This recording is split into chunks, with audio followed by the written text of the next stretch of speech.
Same-sex marriage at the Supreme Court, something Susie feels very strongly about. And here in our audience, a man who says the court shouldn't make marriage policy for the country. Ryan Adderson is the author of What is Marriage? Man and Woman, a Defence. Ryan, why are you so opposed to gay people getting married? You know, I'm not really opposed to anything in this situation. I think that marriage exists to bring a man and a woman together as husband and wife, to be mother and father to any children their union produces. And that the Supreme Court, in the cases that they're hearing today and tomorrow, should really not cut short the democratic debate that we're having. Citizens all across the country right now are discussing what marriage is and why it matters. And what we want to see the court do today and tomorrow is uphold our constitutional authority to have that debate and to pass laws about marriage. Okay, but when I asked the question, why are you opposed to it, I assumed you're opposed to it. Are you saying you're not opposed to it? Are you in favour of gay marriage?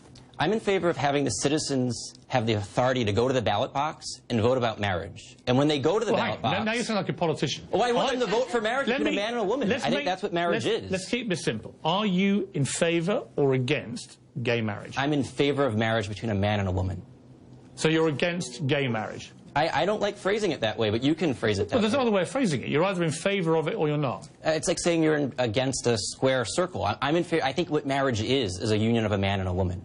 Do you believe that because, as many argue, it's to do with procreation? That basically the reason a man and a woman should be allowed to marry rather than a man and a man or a woman and a woman is to do with their ability to procreate? I don't think it's only that. I think what it's built upon is the truth. Is that part of it? That's part of it. It's based on the truth that men and women are different and complementary, and that the act that unites a man and a woman is the same act that creates a new life.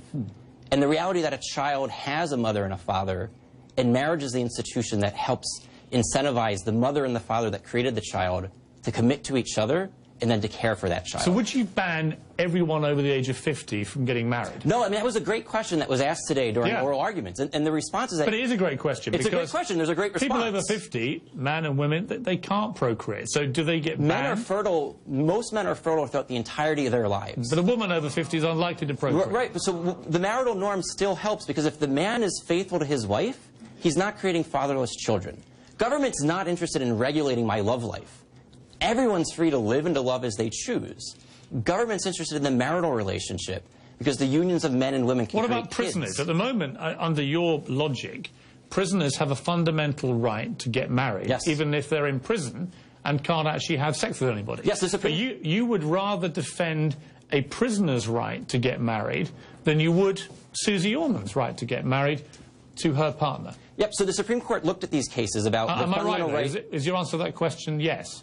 The Supreme Court looked at these cases about the fundamental right to marry for prisoners, and they understood, again, because what marriage is a union of a man and a woman, prisoners have that same right, partly because they come out of jail, and they still have lives. It's not as if once you go into jail, you're there forever. But do you understand and they can still carry on relationships. Right, but Ryan, do you understand why I feel, especially with Susie sitting here, an incredibly successful American business icon who's been in a 12-year relationship with a woman she loves very deeply, I find it extraordinary that you, as a fellow American, would be quite happy to see a prisoner's rights upheld to get married, and you'd be quite happy to have a principle which says it's about procreation, even if people are 60 or 70-year-old and can't procreate if they're women.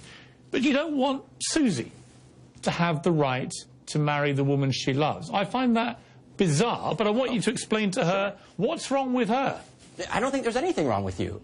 But you don't want her to have the same rights as you. All Americans have the right to live and to love how they choose to. And we don't need government redefining marriage to make that a reality. But if Susie wants to get...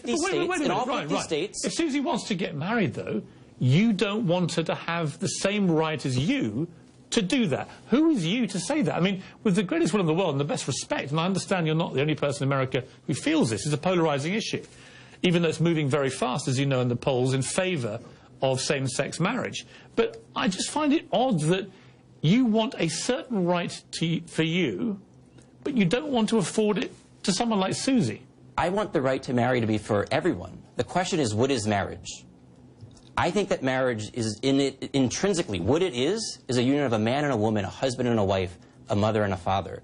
But I think all adults should be free to live and to love as they choose. They can join a religious community that will perform a wedding. In all 50 states, this is legal. They can join a place of employment that will give them marriage benefits In all 50 states, that's legal. You don't necessarily need the government calling your adult relationship a marriage to live and to love how you want to. Susie, I've Haven't I heard, been right? good? I was really silent. I was really silent there. What are you really feeling right now? Because this is the debate laid bare. This is a guy sitting a few feet away from you who says, nope, I don't want people like you to be able to have the same right to get married as people like him. I have to tell That's what you, it boils down to. I feel compassion for you. And I'll tell you why. Because I know that you believe very strongly what you believe. But I also know that you're very, very uneducated in how it really, really works. That you say, you know, and I believe from the bottom of my heart that if you really, really understood why the government does need to get involved, why it does need to be legal on a federal level, if you really understood that, there is no way that you would sit there and say what you are saying right now. So I understand. Why do you assume that I'm ignorant? I mean, you assume that I just don't know. I don't assume anything badly about you. No. I just think we disagree. And President Obama himself has said that there are people of goodwill and sound mind on both sides of this issue. I agree with the president. And so I'm not going to call you names, and I'm not going to say you're ignorant, that you don't understand. But up until the year 2000, no political community on the face of the earth had ever defined marriage as anything other than a male-female relationship. I think there are good reasons for that. You have your facts I think there are good reasons for that. You are really a great recorder. Here's one fact, Susie. Where does the American Constitution say that a same-sex couple can't get married?